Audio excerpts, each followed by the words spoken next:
ओम नमः शिवाय। श्री शिव महापुराण प्रथम विद्वेश्वर संहिता पहला अध्याय। जो आदि और अंत में तथा मध्य में भी नित्य मंगलमय हैं, जिनकी समानता अथवा तुलना कहीं भी नहीं है, जो आत्मा के स्वरूप को प्रकाशित करने वाले देवता परमात्मा हैं, जिनके 5 मुख हैं और जो खेल ही खेल में अनायास जगत की रचना, पालन, संहार, अनुग्रह एवं तिरोभाव रूप 5 प्रबल कर्म करते रहते हैं, उन सर्वश्रेष्ठ अजर अमर ईश्वर अंबिकापति भगवान शंकर का मैं मन ही मन चिंतन करता हूँ। व्यास जी बोले, जो धर्म का महान क्षेत्र है, जहाँ गंगा यमुना का संगम हुआ है, जो ब्रह्मलोक का मार्ग है, उस परम पुण्यमय प्रयाग में सत्यव्रत में तत्पर रहने वाले महातेजस्वी महाभाग महात्मा मुनियों ने एक विशाल ज्ञान यज्ञ का आयोजन किया। उस ज्ञान यज्ञ का समाचार सुनकर पौराणिक शिरोमणि व्यास शिष्य महामुनि सूत जी वहां मुनियों का दर्शन करने के लिए आए। सूत जी को आता देखकर वे मुनि उस समय हर्ष से खिल उठे और अत्यंत प्रसन्नचित्त से उन्होंने उनका विधिवत स्वागत सत्कार किया।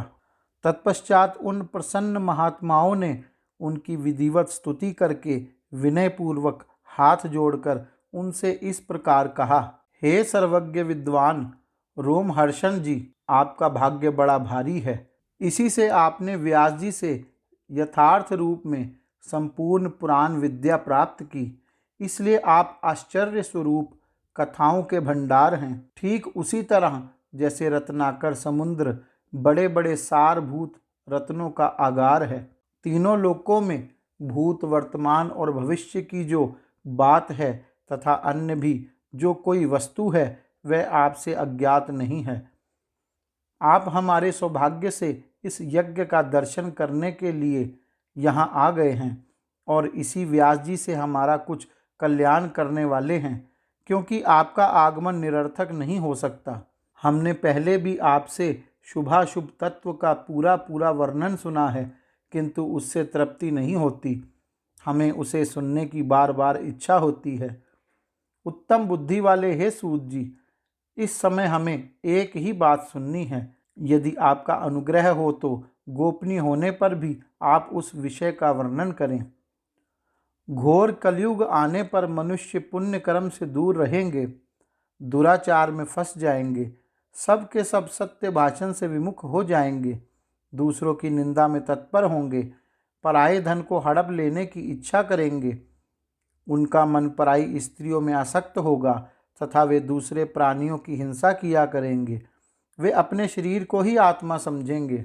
वे मूढ़, नास्तिक तथा पशु बुद्धि रखने वाले होंगे, माता पिता से द्वेष रखेंगे तथा वे कामवश स्त्रियों की सेवा में लगे रहेंगे।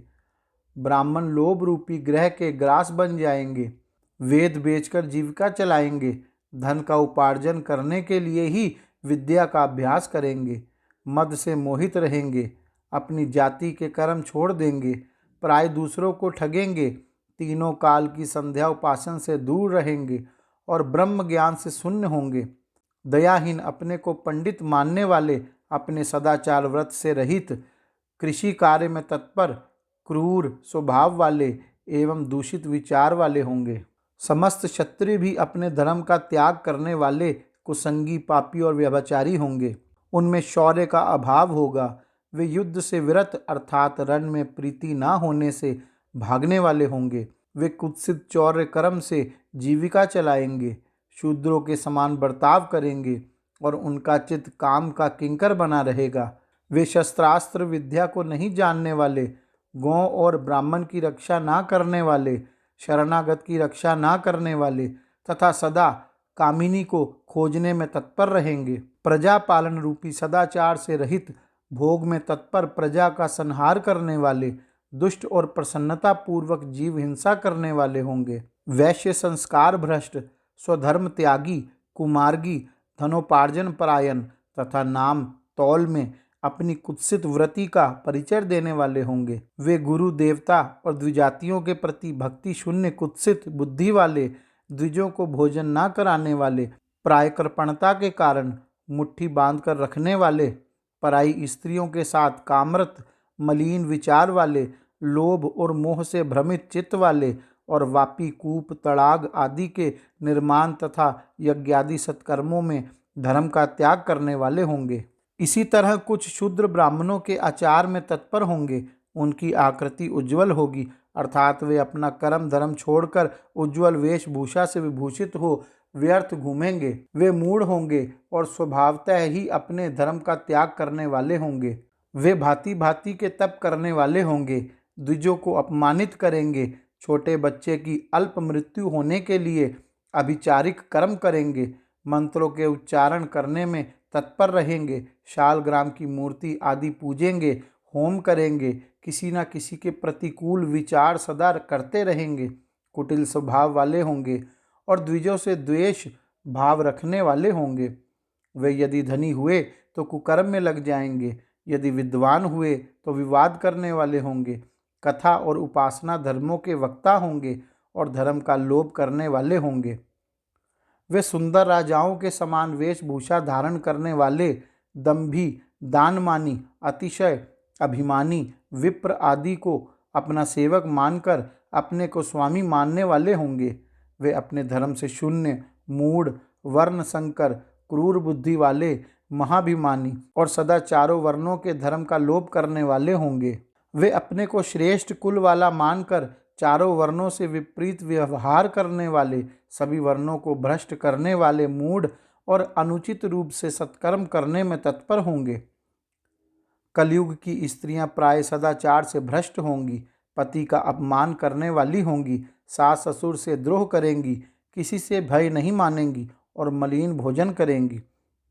वे कुत्सित हाव भाव में तत्पर होंगी, उनका शील स्वभाव बहुत बुरा होगा।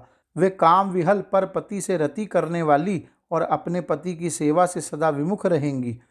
संतानें माता पिता के प्रति श्रद्धा रहित, दुष्ट स्वभाव वाली, असत विद्या पढ़ने वाली और सदा रोगग्रस्त शरीर वाली होंगी। हे सूत जी, इस तरह जिनकी बुद्धि नष्ट हो गई है और जिन्होंने अपने धर्म का त्याग कर दिया है, ऐसे लोगों को इहलोक और परलोक में उत्तम गति कैसे प्राप्त होगी? इसी चिंता से हमारा मन सदा व्याकुल रहता है।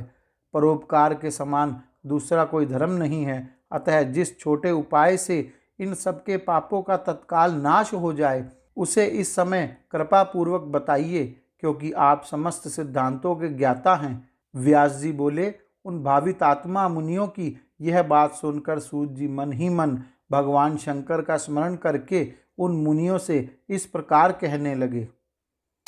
गौरी शंकर भगवान की जय। ओम नमः शिवाय।